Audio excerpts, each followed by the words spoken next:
Dyma'r un mawr. Mae Derec di bod ar y bachyn da fi ar sbel. Cafodd ei e-byst a'i cyfrin eiriau ei datgelu. Felly, ges i gibolwg bach ar ei faterion busnes. Mae'r rhan fwyaf braidd yn ddiflas. Ond nawr, mae da fi ei enw, rhif ffôn ac enw ifanc.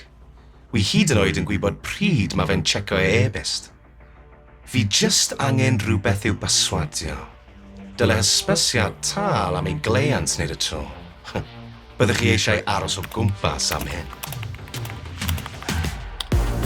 Y peth cyntaf i wneud yw plannu'r hedyn. Tua 8:45 yn y bore, mae Derec yn cyrraedd ei ddesg ac yn darllen e-bost sy'n rhoi gwybod bod ei wedi cael ei hacio.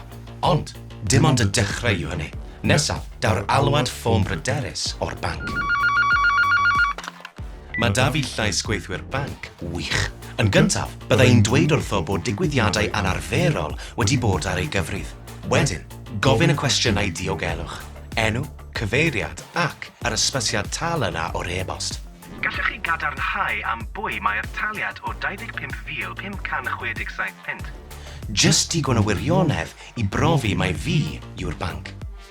Nawr, mae fe da fi. Amser am y darn olaf. Fi just angen ei 3 rif cod diogelwch i gadarnhau. Dim gobeth. Aros funud, oce? Sori, sa'n gyffyrddus yn rhoi'n hod mas dros y ffôn. Ond, syr, rhaid I fi gadarnhau eich manylion adnabod chi I gyd. Drycha, mae'n ddrwg gen I, ond dwi ddim yn siŵr mod i'n trysto chi. Dwi am gysylltu â'r banc yn uniongyrchol I gadarnhau eich manylion adnabod chi. Ond, syr, aros funud.